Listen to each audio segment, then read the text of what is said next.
Vamos lá, meus irmãos, vamos lá. Começando nossa 10ª e última aula de História dos Avivamentos. Já oramos, como é costume. Mais uma vez, graça e paz. Boa noite. Amém, graça e paz. Graça e paz. Graça e paz, boa noite. É com muita, mas muita alegria que estamos chegando a mais um final de módulo. Glória a Deus, eu estou muito feliz. Como sempre, o início de um módulo é um desafio e o término também. Mas é uma alegria na conclusão. E hoje estaremos concluindo essa matéria, estamos gravando essa aula, assim como todas as demais aulas, como já temos o hábito até de dizer, né, que essas aulas possam ser úteis para vocês ouvirem de novo, estudarem, reprisarem, ou como dizemos no ministério, para que a gente rumine, né? Uma característica da ovelha é ruminar, é mastigar de novo aquela grama, para que possa fazer uma excelente digestão. Os canídeos, os lobos, eles não ruminam, eles engolem tudo. As ovelhas, elas ruminam. Podem ver que da grama divina, nós devemos ruminar. Então, um dos propósitos dessas aulas serem gravadas é isso, para que a gente possa ouvir de novo aquele ponto que, de repente, a gente talvez passou desapercebido, ou aquela informação, a gente possa aprender e decorar, né? E realmente estudar melhor. E também para que a gente possa estar utilizando essas ferramentas, para que muitas pessoas tenham o conhecimento desses temas, desses materiais e desses assuntos. Eu poderia dizer que estudar a história dos avivamentos, ela é apaixonante e ela é desafiadora.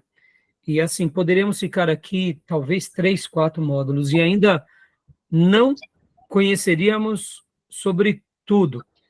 Então, fica aqui nessa palavra, porque realmente eu particularmente gostei demais.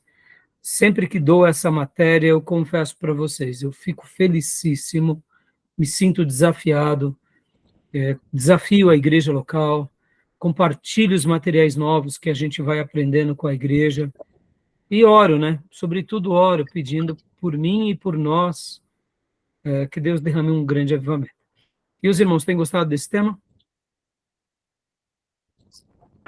Bastante, pastor. Bastante mesmo. É bastante interessante, né? Eu volto a dizer que eu tendo ele como o agir de Deus, e isso, através da leitura, né? Os fatos históricos, a partir de Atos, um grande evento, a gente tem visto que a igreja, obviamente, geralmente vem, como pude ver, uma perseguição. Estava lendo hoje sobre a China. A China, na década de 50, 60, até 96. O que os chineses, a Revolução Cultural na China, o que sofreram aquele povo? Ele vem numa igreja ocidental e fala, nossa, isso não é viver evangelho. Você precisa viver no comodismo, igreja de conforto, para Deus, pede. E lá eles colocam uma situação onde eles vivem mesmo preso, perseguido, e a igreja suporta e cresce. Interessante. Interessante. E hoje, né, nossa pauta hoje vai ser o capítulo 11, 12 e o 14 do livro. É claro, eu quero hoje fazer uma síntese do livro, mas eu quero destacar esses 3 capítulos. Porque, como você bem disse, Júnior, esse material, ele mostra bastante o que é uma igreja legítima no meio de uma perseguição, uma igreja que foge um pouco aos holofotes, eu diria, dessa visibilidade, né, que foi criada em virtude do movimento pentecostal, do movimento avivado, e que foi uma bênção. Todo movimento que nasce depois daquilo que chamamos de Rua Azusa é maravilhoso, mas, ao mesmo tempo, a gente sabe que, no meio de tudo isso, sempre aconteceram muitas coisas, tivemos muitos embates, muitas dificuldades, né? Então, assim, eu louvo a Deus pelo movimento pentecostal, pelo que aconteceu na Rua Azusa, por tudo que aconteceu, né, na história da igreja aqui no Ocidente, mas hoje vai ser muito útil o material do nosso livro-texto, porque a gente vai poder estar refletindo melhor, né? Refletindo bastante sobre esse assunto, tá bom? E agora, meus irmãos, olha só, eu quero ler um texto bíblico com vocês, como é costume, que está em Esther, capítulo de número 9, versículo de número 31. Esther 9, 31. Quero ler esse versículo com vocês.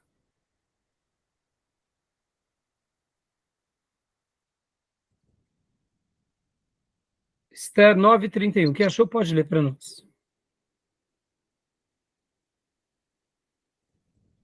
Para confirmarem esse dia de Purim, nos tempos determinados, como Mordecai, o judeu e a rainha Estélis tinham estabelecido, como eles mesmos já o tinham estabelecido sobre si e sobre a sua semente, acerca do jejum e do seu clamor.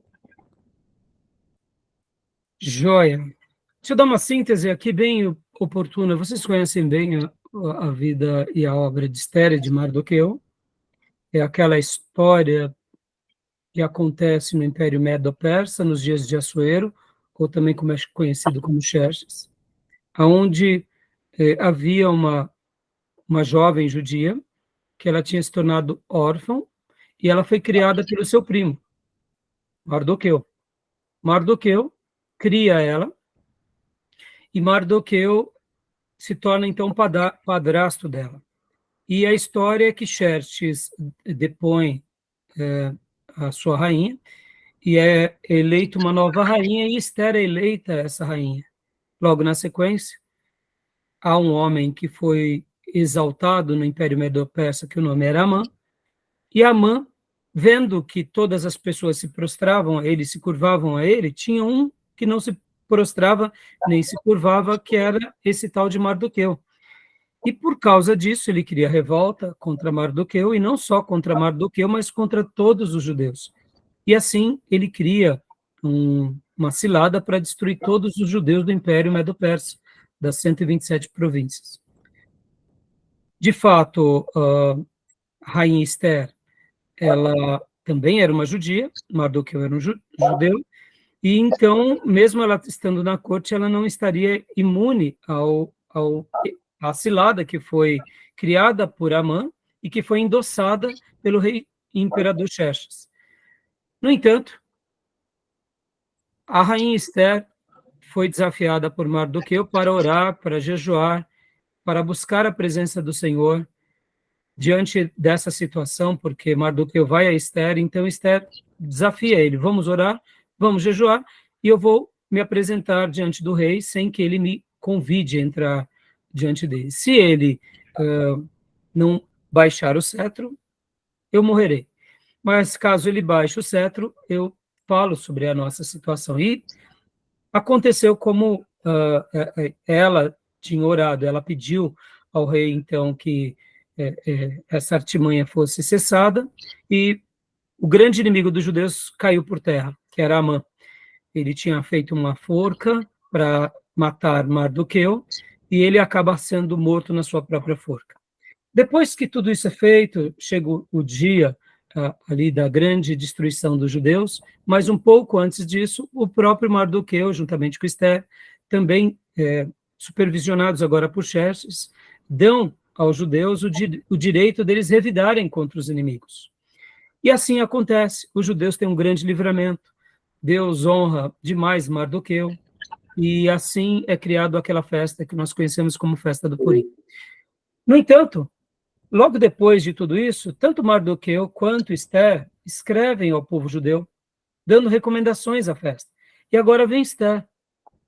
E Esther, inclusive, quando ela vai também escrever, segundo o que foi registrado nos livros dos cronistas do Império Medo-Persa, ela também acrescenta que antes de chegar à festa do Purim, que o povo de Deus deveria guardar um período solene de jejuns e de lamentos.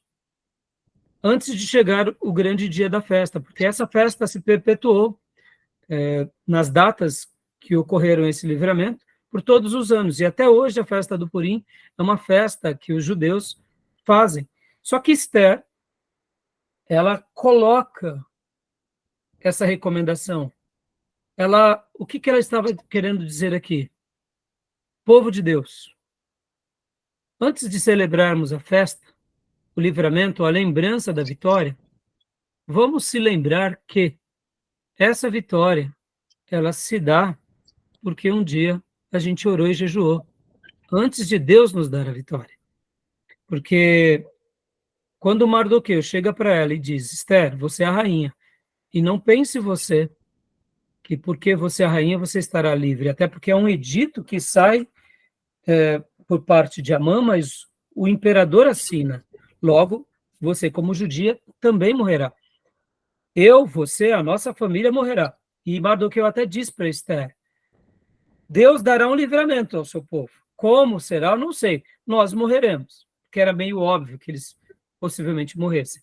Até porque tudo isso tinha acontecido por causa dele, e em especial por causa dele próprio. Então ele achava que ele iria morrer, né? E por que eu estou falando tudo isso, irmãos?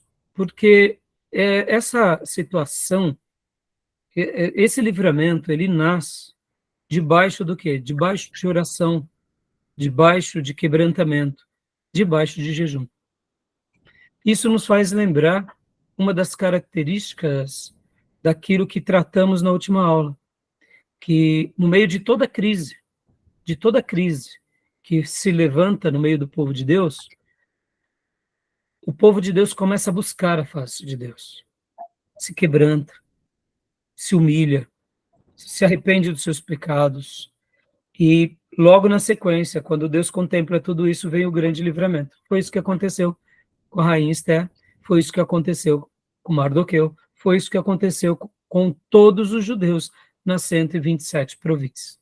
Então, eu deixo aqui essa palavra, como é costume, só para que a gente nunca se esqueça, porque esse é um dos poucos episódios de pessoas que estavam vivendo muito bem, mas que foram também acometidos de um grande mal. Podem ver que a perseguição, que as calamidades atingem todos, inclusive aqueles que estão na corte. Esther já era rainha do maior imperador daqueles dias, e Mardoqueu, como padrasto, ficava às portas do palácio, mas também eles foram afligidos pelos inimigos do povo de Deus. E, naturalmente, sempre será assim com cada servo de Deus em cada período da história. Tá bom, meus irmãos? Tranquilo? Joia? Lembraram da história? A história é maravilhosa, né? É uma história muito forte, muito desafiadora, e, para mim, é um dos maiores exemplos de coragem da história. Interessante essa história. Né? Uma mulher que diz, se morrer, morrerei. O livro de autoria dela, né? Hã? O livro de autoria da própria Esther. Não entendi. O livro de autoria da própria Esther. Se não me falha a memória, é Esdras. Agora eu não me recordo bem. Não me recordo bem. Se não me falha a memória, é Esdras. Mas não me recordo agora, Júnior. A gente pode ver depois. Tá bom? No intervalo a gente dá uma olhadinha. Sim, porque às vezes a gente estuda. Nós estudamos, é que realmente eu não lembro agora. Alguns ficam... Alguns a gente não esquece, né? E outros, né? Eu não me recordo se é o próprio Mardoqueu, eu não me recordo se é Esdras, eu deduzo ser Esdras, né? Deduzo, mas ele não é mencionado, né? Inclusive é um dos livros da Bíblia que é muito curioso, porque não aparece o nome de Deus em nenhum episódio. É verdade. Né? Por isso que, inclusive, em alguns períodos da história, até se questionava a canonicidade desse livro. Porque como pode, num livro bíblico, não aparecer o nome de Deus? Sim. Mas as evidências de Deus, a postura, está impermeado ali, né? E percebam uma coisa que eu até recentemente preguei, uma mensagem sobre Esther e Mardoqueu, eu falei assim, eles não ficam utilizando de jargão, né? Eles não usam de jargão. Eles não ficam batendo no peito, eu sou hebreu, eu sou judeu, eu sou da tribo de Judá, eu sou da linhagem de Daniel, daquele que realmente abalou Nabucodonosor, Dário. Não, eles são discretos, porque um verdadeiro filho de Deus que tem a presença de Deus, ele não precisa bater no peito, ele não precisa fazer essas pronúncias repletas de soberba, porque a vida dele, a obra dele diz mais do que as palavras. As ancestralidades. Oi? Os ancestrais. Não, então eles não têm essa questão, né? Mas assim, é muito interessante, né, de ver, tá bom? Vamos lá, meus irmãos. Então hoje nós vamos aqui trabalhar no capítulo de número 11 em diante. E, bom, deixa eu fazer uma pergunta aqui para vocês, pegando o livro-texto. Querem tirar alguma dúvida do capítulo 1 ao 10? Querem fazer algum comentário? Querem... Eu fico analisando aí sobre o que foi até agora lido, né? Pelo livro, as questões que envolvem, encontro, né? As pessoas têm a maneira de colocar pentecostal, que às vezes as pessoas têm uma forma litúrgica, ou às vezes oram um pouco alto, não sei, ou fala glória a Deus. Aí temos que dizer que fulano é pentecostal. Né? Pentecostal. Pentecostal não é nada da Bíblia. Só foi uma data. Só isso. Agora eu estava conversando com o pastor ontem, no quarto. Ontem. A questão é ser bíblica, uma igreja bíblica. Tem a palavra. Ou comporta, assim. O dia do ferro da lei. Sim, sim, é isso aí, Júnior. Né? Muitas vezes as pessoas, elas têm, né, de fato, essa vanglória, né? Elas têm essa vanglória de quererem, de fato, arrazoarem, né? Como se fossem melhores do que os outros, porque tem um título, né? É isso que eu acabei de dizer, talvez, antes de você mencionar sobre Esther e Mardoqueu, né? Mardoqueu e Esther, eles nem falavam que eram judeus. Aliás, Mardoqueu tinha dito para Esther, não diga que você é judia. E ela não disse. Em todo o processo seletivo, depois que ela se torna rainha, ela não disse. Porque é bem interessante isso, irmãos. A história mostra que os acontecimentos de Esther foram paulatinos, né? A festa que Xerxes cria é no terceiro ano do seu reinado. Ele depõe Vasti no terceiro ano. A eleição da nova rainha se dá, de fato, no sétimo ano do reinado de Xerxes. E toda essa conspiração de Amã contra os judeus se dá no 12º ano de Xerxes, ou seja, olha o período longo. Então, Esther, ela não tinha essa prepotência de falar nem Mardoqueu. Então é isso que você fala, Gini, as pessoas elas se perdem muito nessa questão, né? Como se o título, como se o grito, como se aquilo que é performático fosse tudo, né? E a gente sabe que não é. Por isso que ao estudar sobre esse tema, ao avaliar esse tema, fica muito claro para nós o que é fogo de palha e o que é de fato essência, né? A gente vê que a essência, ela é muito mais do que um culto, muitas vezes, barulhento, do que demonstrações de visibilidade, né? A gente sabe como, por exemplo, uma das mensagens que foi compartilhada até no nosso grupo, Fernandes Dias Lopes, ele parafraseando Marty Lloyd Jones, que diz que quem é avivado acaba tendo sentimentos positivos, que é natural, mas o sentimento, ele nasce da teologia. Ele não é uma coisa que ele é o carro-chefe, né? Então, as pessoas, elas são muito infantis, né? E por isso que a gente tem que estudar esse tema, por isso que a gente tem que realmente olhar para esse tema.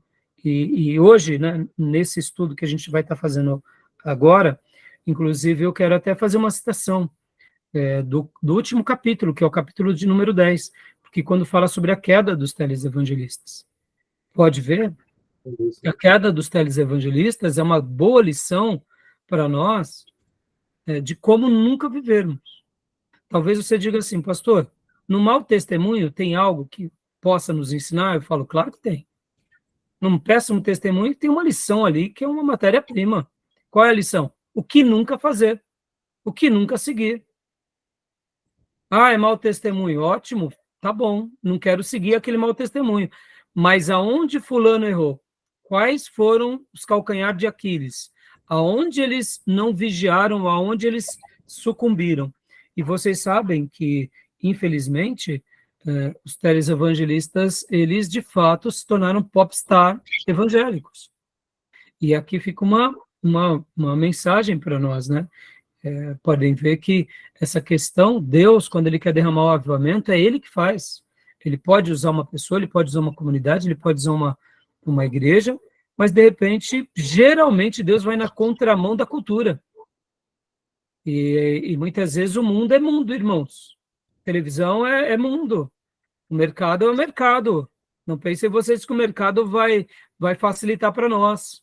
Por isso que tudo aquilo que é do mercado, no sentido desse mundo, dos negócios dessa vida, questionem. Né? Então, assim, eu acho que segue como uma boa lição para nós, coisas que a gente nunca deve fazer, né?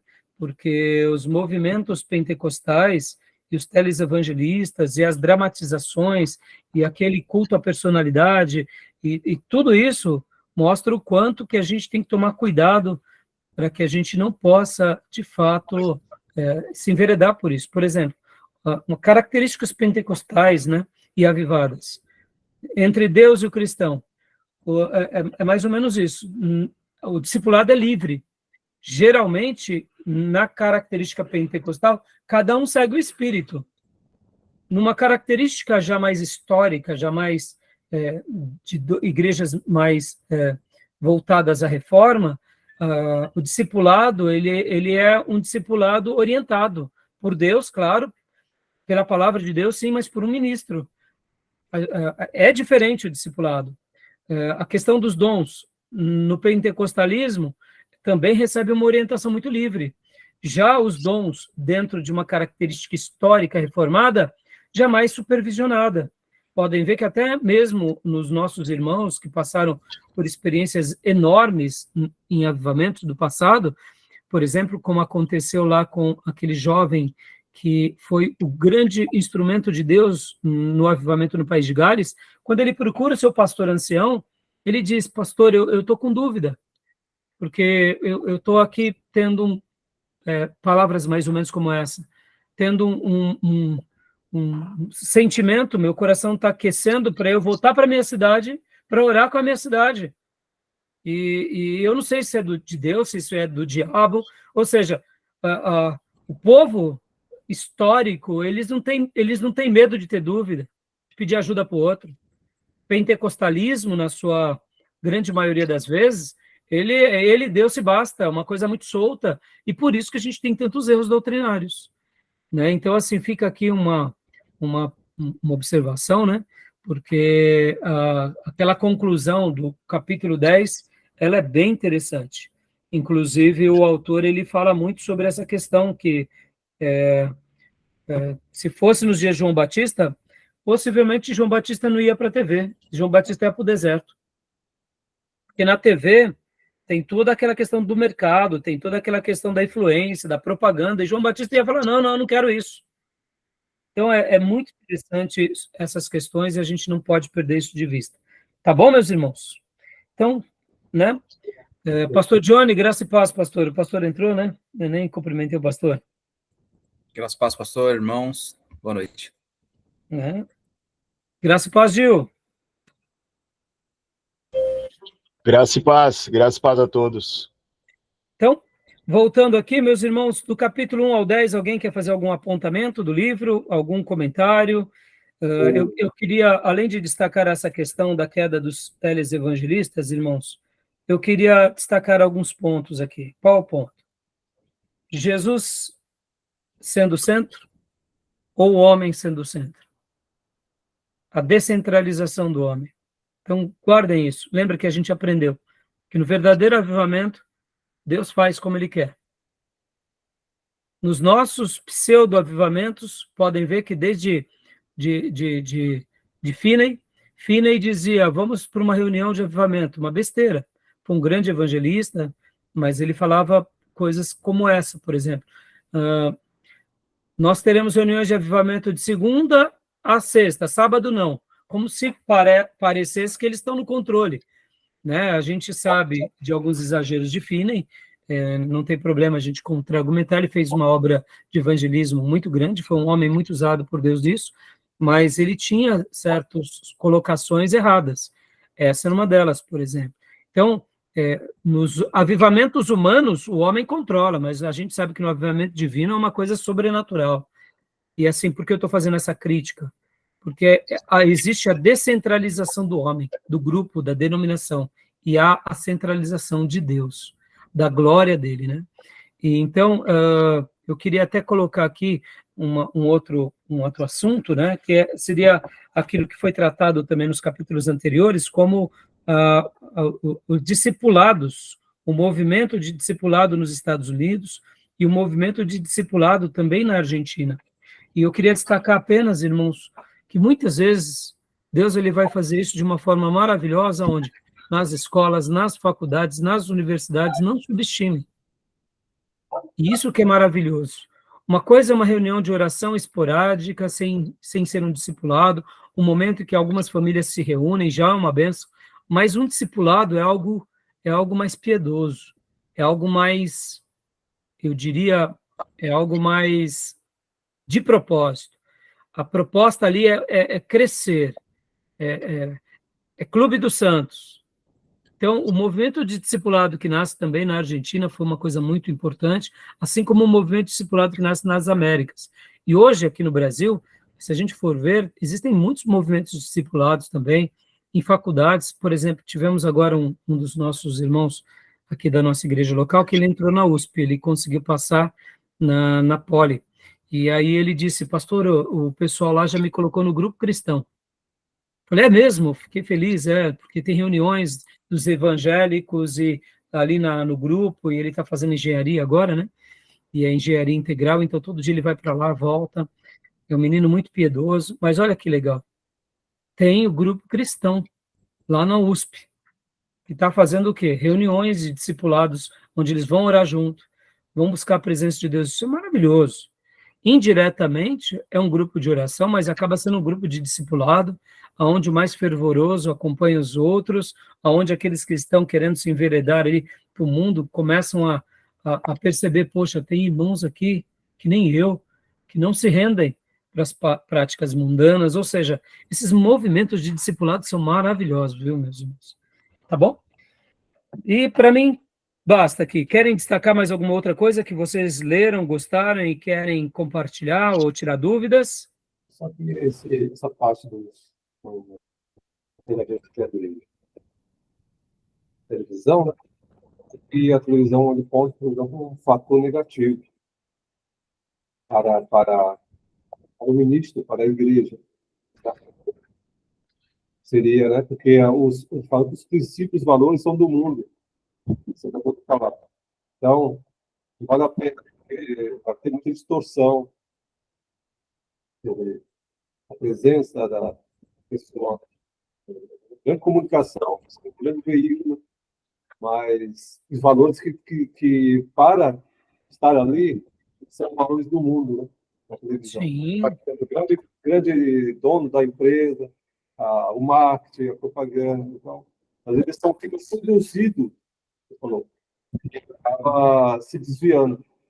Aquele que vai. Ou se comprometendo, né, Júnior? Por exemplo, esses dias eu vi um evangelista que tem se despontado nas mídias, eu não fui a fundo, mas ele estava fazendo certas colocações bem liberais.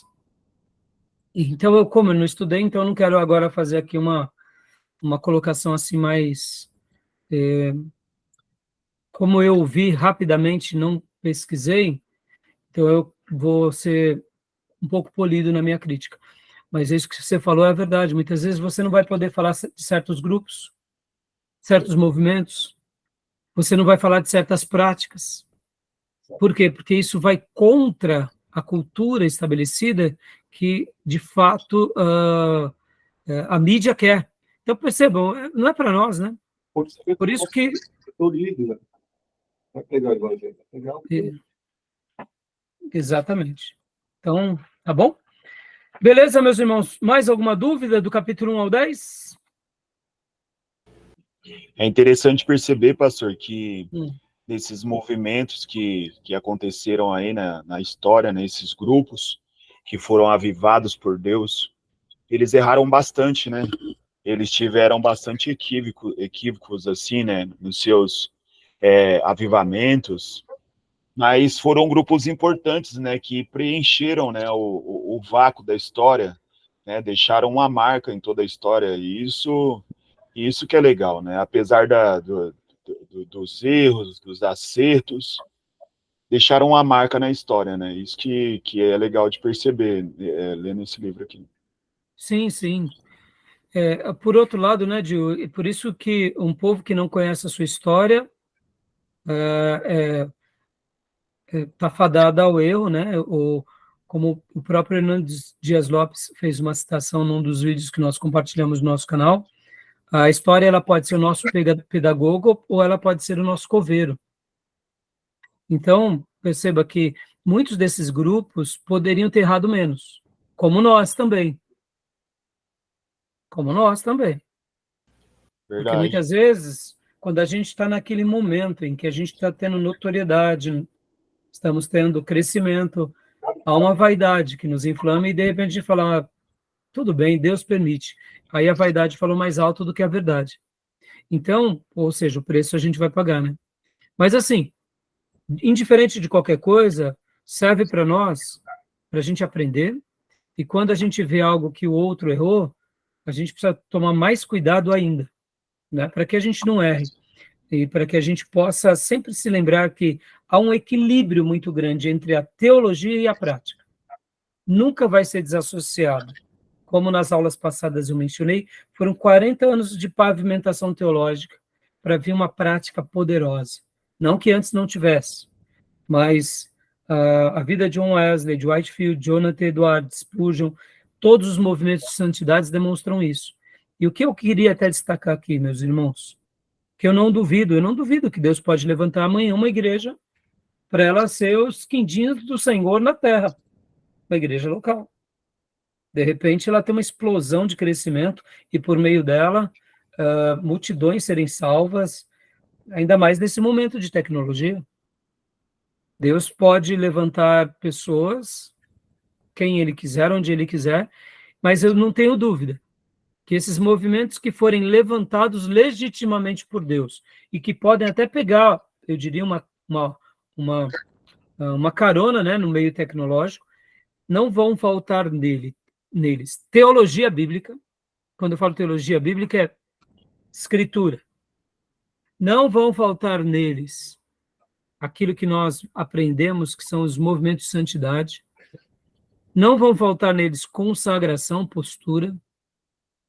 E diante de tudo isso, é óbvio que não vão faltar oração, quebrantamento, e se precisarem dar passos para trás, para dar muitos para frente, farão. Porque vamos sonhar aqui, irmãos. É possível que Deus levante 5, 10 igrejas e levante na nossa nação como grandes arautos, no meio de toda a simplicidade. E faça uma obra como foi feito nos dias de John Wesley, nos dias de Whitefield, em grande escala. Por quê? Porque o Espírito Santo de Deus pode levantar os seus John Wesley, os seus George Whitefield, os seus Spurgeons atualmente. E podem utilizar as redes, pode utilizar... Só que eu não tenho dúvida que, realmente, se for Deus, tudo vai estar dentro do critério, do crivo sagrado. Vai passar pela peneira sagrada. E a história vai mostrar que realmente foi Deus ali, né? Porque você vê, irmãos, para a gente tomar muito cuidado mesmo. Então, beleza, meus irmãos? Então, agora vamos lá para o capítulo de número 11, meus irmãos, o movimento na China. Vamos lá? Porque Pastor, hoje eu quero trabalhar... Esse que eu estava lendo hoje. Opa, maravilha. Então, diga, pastor Johnny, hoje a gente vai trabalhar, pastor Johnny, o 11, o 12 e o 14 em especial, tá? É claro, Se vocês quiserem também fazer algum apontamento sobre os demais capítulos do livro, porque hoje é a nossa última aula, né? Mas, na minha opinião, esses capítulos acabam sendo os mais importantes aqui do livro. Não que são os mais importantes, todos eles são bons, alguns destacam mais, mas para a aula de hoje eu queria concluir com esse material. Pode falar, pastor.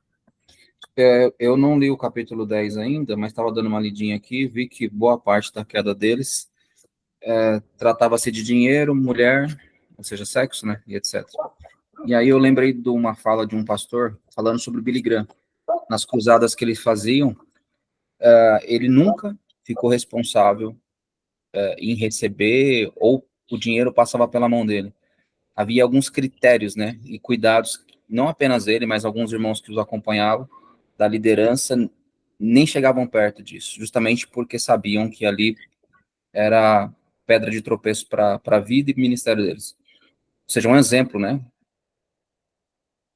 Por isso que nas últimas aulas, quando eu mencionei Billy Graham, pastor e irmãos, Billy Graham é um bom exemplo de alguém que foi muito usado por Deus e que não deixa um rastro, mas deixa um legado para nós. Quanto mais nós formos e aprendermos dele, a gente vai ver coisas boas. Vamos lá. E um pastor local, que ele tem que muitas vezes fazer parte de quase tudo numa igreja, até a administração, ele tem que assinar o cheque ou, né, ter o controle ali da conta. Tem problema. Tem um colegiado de trás dele. Bota um monte de irmão junto para fiscalizar o pastor. Qual o problema? Entendeu?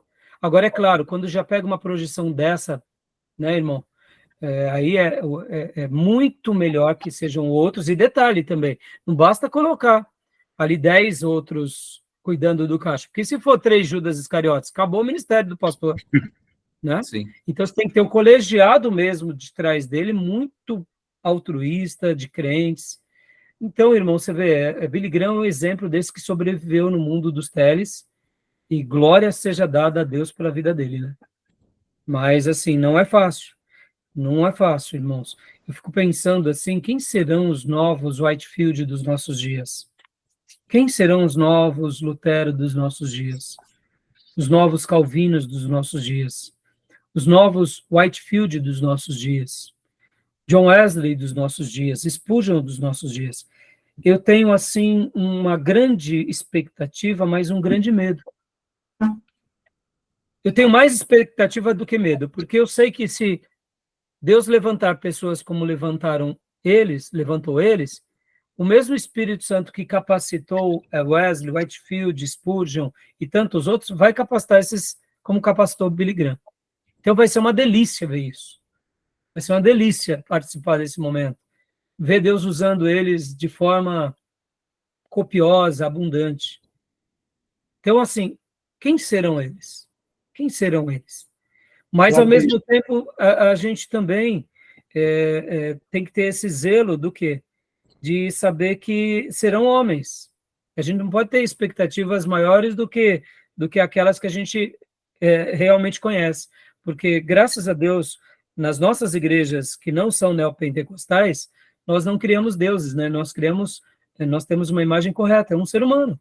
Então, a gente vai ter uma expectativa correta, que é um homem que pode ter falhas, pode ter erros, pode, de repente, em nome de uma obra, de um projeto, pode falhar. Mas vamos orar, né? Para que realmente Deus faça isso. Porque, irmãos, assim, quando a gente já vê uma igreja sendo usada por Deus, é maravilhoso. Agora, a gente ver Deus levantando grandes vultos, vai ser extraordinário. Eu acho, não sei, posso estar enganado, na minha perspectiva, já disse isso em escatologia, os 144 mil serão eles, lá do livro de Apocalipse. Eu quero acreditar que os 2 grandes profetas serão os líderes e os 144 mil serão esses 144 mil ministros espalhados na terra, ateando fogo. Eu acho. Bom, ali o texto diz que serão judeus, virgens. Então, algumas dicas a gente já tem. Como que vai ser tudo isso? Quem mais? Eu não sei. Bom, isso deixa para a aula de escatologia, tá bom? Fala, Júnior, você ia dizer alguma coisa?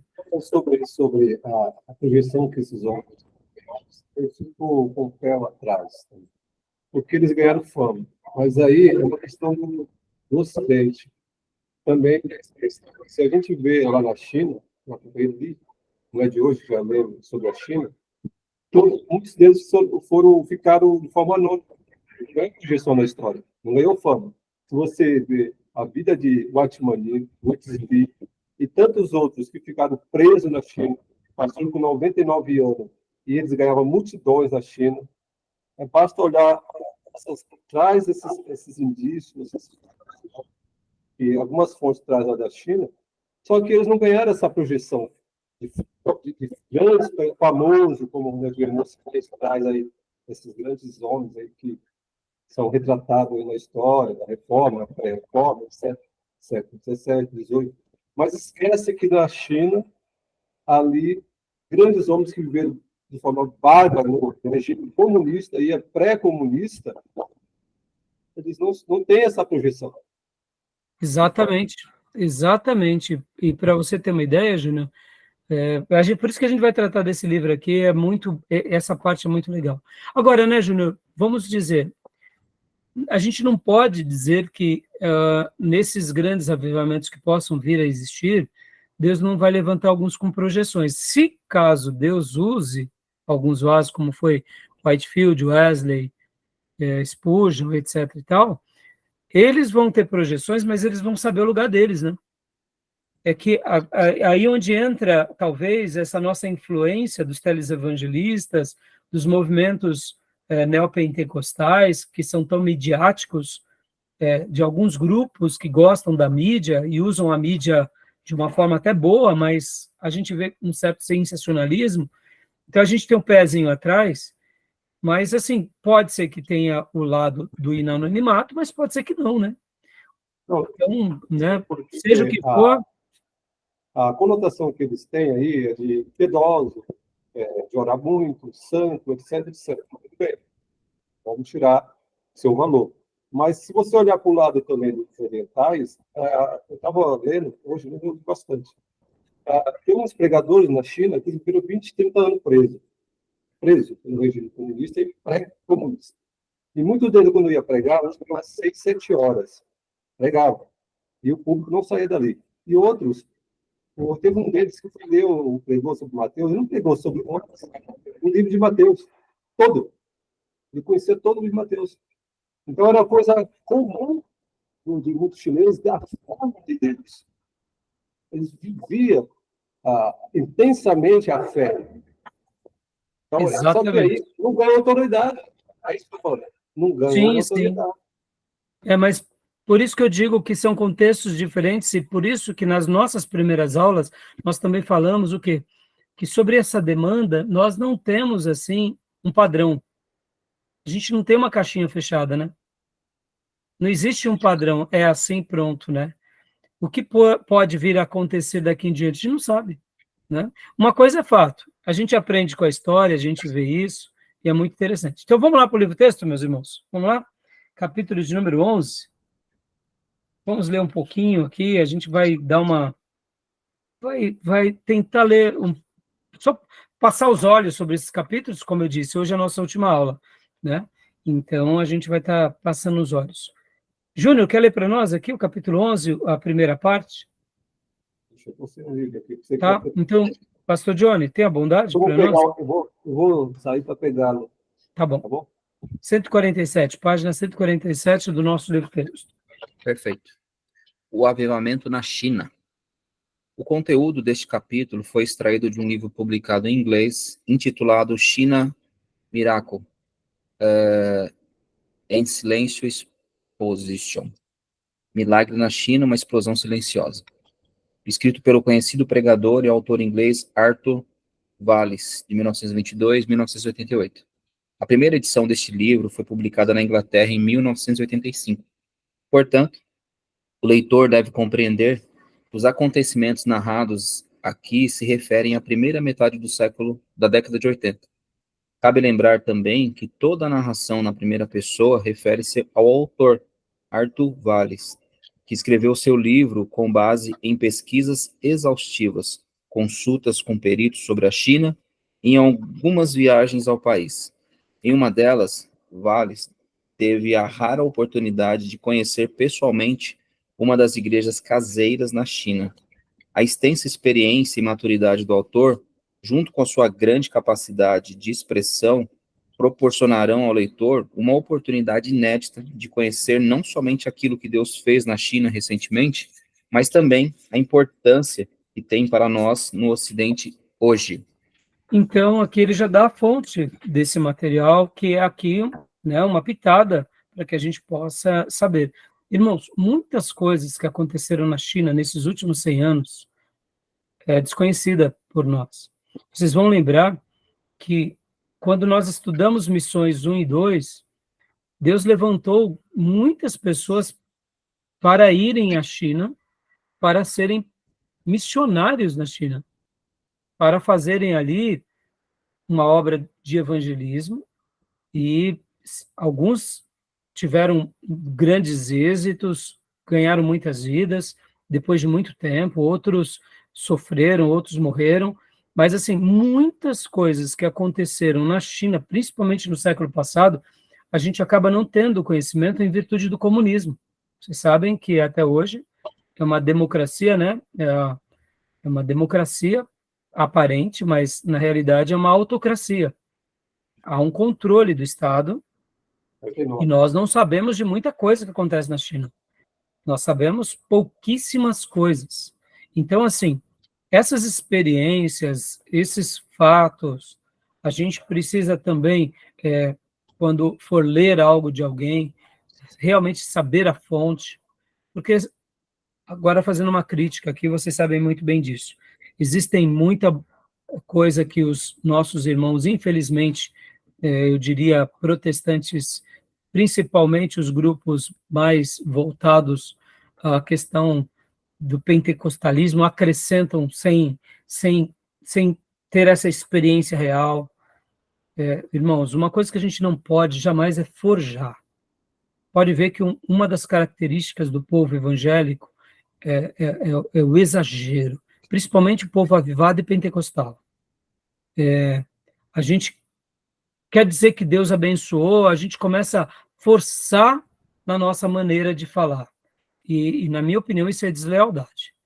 E quando se trata de fazermos um documento, fazermos um tratado, mencionarmos um fato, a gente tem que ser legítimo. Se foram 10 missionários e os 10 morreram, morreram. Acabou. Há uma beleza nisso, porque foram pessoas que dedicaram sua vida em prol do evangelho. Não, 10 morreram, ganharam milhares pela fé, aí começa a florear coisa que não existe, sabe? Essas crendices tolas nos atrapalham.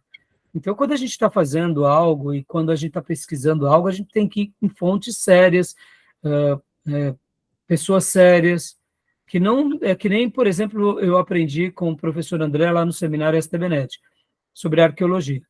O cristão, quando ele faz arqueologia, ele encontra qualquer madeira, vira Arca de Noé. Qualquer madeira vira Cruz de Cristo. Isso daí é uma tolice.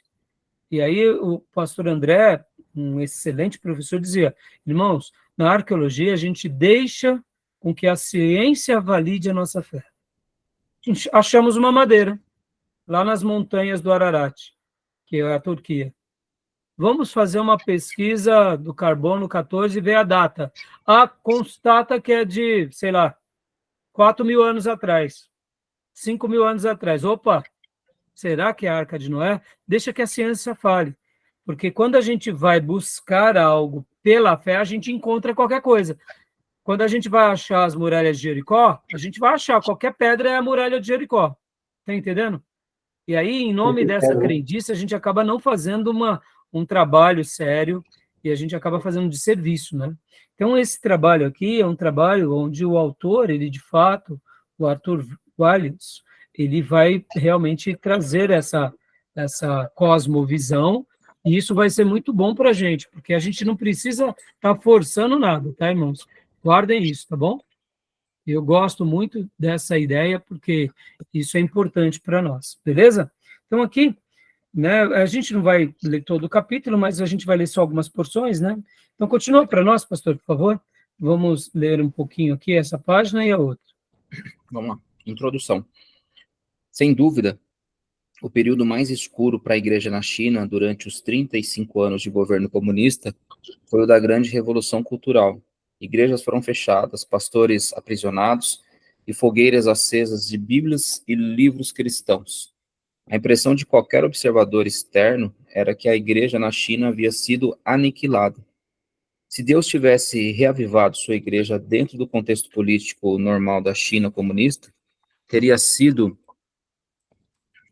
um acontecimento muito notável. Porém, ressuscitá-la das cinzas da Revolução Cultural deve ser considerado um milagre. Dá uma pausa aqui, pastor. Eu ia exatamente comentar sobre isso. Porque o século passado acaba tendo esse lado bem obscuro por causa do comunismo que atinge a China. Agora, irmãos, aqui, sem entrar em méritos, Deus tem os seus planos na história. Nós sabemos de como o comunismo afetou, sim, como o comunismo foi um fator que prejudicou demais, no primeiro momento, a propagação do evangelho em países onde ele estava, mas, de contrapartida, igrejas fortíssimas nasceram nesse contexto. Porque, como aprendemos na aula passada, em momentos de grande perseguição, a igreja se tornou poderosa. Porque é nessa hora, é na hora da perseguição, que os falsos profetas, que os pregadores televangelistas, que os lobos, eles pulam fora, porque eles só vão onde tem carne, eles são abutres. Então, numa hora de perseguição, eles mostram quem realmente eles são, e o que sobra? Sobra o que é genuíno. Eu me lembro de um missionário que foi pregar para um povo que tinha sofrido o comunismo. Eu não me recordo agora se ele foi pregar na Rússia. Eu lembro que era uma igreja que tinha sobrevivido do comunismo. E ele, quando chegou lá, ele viu aqueles irmãos e ele começou a chorar. Que ele dizia, não, eu não posso pregar para vocês. Porque ele olhava os irmãos, muitos irmãos não tinham os dedos, outros não tinham a palma da mão, outros não tinham os olhos. E ele falava, como que eu vou pregar para vocês? Vou falar o que para vocês? O que ele estava querendo dizer? Eu não tenho nada para falar para vocês, vocês que estão pregando para mim. Eu estou diante de crentes de verdade. Vocês sobreviveram, carcerados, surrados, foram literalmente mutilados pelo amor de Cristo, sobreviveram, muitos dos seus familiares não sobreviveram. O que eu tenho para falar? É interessante isso, né, irmãos? Então, assim, é forte essa dura realidade, mas, ao mesmo tempo, é surpreendente, porque eles são sedentos de conhecimento, enquanto nós somos sedentos de exemplo, né? Confronto, né? Como? Um confronto. Há um confronto, porque nós queremos o exemplo, e quando eles têm esse exemplo em alto e bom som, nós olhamos para isso falando, pelo amor de Deus, eu não passei por 10% que vocês passaram, vou pregar o quê para vocês? Então, assim, é o que o Júnior disse há pouco sobre a igreja da China, né? Então, pastor, continua lendo para nós, vamos ler aqui. A gente vai ler mais um pouquinho, né? Vamos lá. Geograficamente, a China é um dos maiores países do mundo. O movimento do Espírito Santo não se restringiu a alguns poucos lugares, nem só a regiões em que os missionários trabalharam no início. Chegou a quase todas as 29 províncias, regiões autônomas e municípios da China, desde as estepes isoladas da Mongólia interior, ao norte, até as tribos nas montanhas do sudeste, e desde as províncias costeiras, com seus milhões de habitantes, até os limites montanhosos do Tibete. O incrível raio de ação deste movimento o qualifica a ser considerado um milagre. A China é a maior nação do planeta em população, era, né, no caso, com mais de 1 bilhão de cidadãos. De cada 4 seres humanos, um é chinês. Quando os comunistas tomaram o poder em 1949, havia aproximadamente 4 milhões de católicos e 1 milhão de protestantes no país. Entretanto, esse quadro foi drasticamente reduzido durante a Revolução Cultural, 1966 a 1969. Já em 1983, foi estimada a existência de aproximadamente 50 milhões de cristãos evangélicos, ou seja, 5% da população. Considerando que essa multiplicação fenomenal ocorreu quando muitos pastores e líderes maduros estavam na prisão, e quando o estoque de Bíblias e literatura cristã havia sido drástica e lamentavelmente reduzido, isso sob qualquer critério, realmente só pode ter sido um milagre. O movimento foi descrito como o mais rápido crescimento da igreja na história da cristandade. Outros destacaram que a igreja na China representa agora o maior corpo de crentes no mundo. Joia! Essas informações são maravilhosas. É claro que aqui os dados, como o pastor mencionou, né? Hoje a Índia é o maior país do mundo, mas nós acreditamos que, de fato, isso não deve ter mudado tanto no que se diz respeito à obra da evangelização e do crescimento da igreja lá na China, né? Tá bom, meus irmãos, vamos dar uma pausa agora, já deu o nosso horário, né? Já tem, se não me engano, aqui 55 minutos, volta disso. Mas assim, meus irmãos, porque eu estou fazendo questão aqui hoje de trabalhar um pouquinho com vocês na China, né? E quero falar da China e da Coreia. Porque hoje nós não sabemos o que o mundo pode vir a passar com todas essas mudanças geopolíticas, com todos esses cenários de guerra e pós-guerra, com tudo que está acontecendo na nossa história. E eu sei, é claro, que nós preferimos a liberdade do que a opressão. Nós preferimos viver num contexto muito mais do Ocidente, que temos liberdade, do que num contexto onde somos perseguidos. Mas o Senhor, ele é o Senhor da história. E nada acontece que Deus não tenha o controle na história. Então, uma coisa que também nos consola, e por isso que sermos crentes bíblicos, cristocêntricos, escriturísticos, nos tranquiliza. Nos tranquiliza porque, diante de tudo, vai acontecer o que Deus tem para que realmente tem no coração dele que aconteça. É claro que compete-nos orarmos, buscarmos a Deus, nos humilharmos, como a gente aprendeu aqui, não há avivamento sem palavra, não há avivamento sem quebrantamento. Nós preparamos o caminho para que haja o avivamento, nós não criamos avivamento, nós preparamos o terreno para ele. A oração é uma das formas de prepararmos o caminho, a consagração, o quebrantamento, a súplica, a intercessão, a santidade. Podem ver que onde ocorreu um avivamento na história, seja um avivamento curto ou longo, essas características de palavra de Deus, de oração, de jejum, de quebrantamento, de desejo de servir a Deus, de se consagrar, essa urgência, esse amor pelas pessoas sempre existiram. E não seria diferente se amanhã o mundo passasse por uma grande revolução de novo, né? E eu acho que esse capítulo aqui, ele é um capítulo que vai, assim, vai marcar bastante aqui o nosso coração para a gente poder estar concluindo. É claro, como eu disse, a gente vai fazer a leitura só de alguns tópicos, né, como agora a gente fez, porque é bem curioso que a história vai se repetindo, né? A história vai se repetindo, né? A história vai se repetindo de acordo com a vontade de Deus. Podem ver que em cada momento em que houve um avivamento, seja ele qual for, ou foi debaixo de uma grande perseguição, ou foi em momentos em que os líderes evangélicos notaram que algo precisava acontecer com eles, e eles precisavam pedir algo diferente da parte do Senhor. Então, eu creio que esse capítulo aqui vai ser bastante significativo, tá bom? Beleza? Algum comentário? Algum apontamento?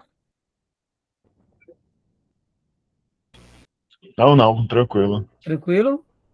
Então vamos dar uma pausa para o nosso intervalo, meus irmãos? Vamos? Vamos lá. Olha, então vamos, eu vou parar a gravação aqui, tá bom? Só um minutinho. Então, vamos dar pausa para o nosso intervalo.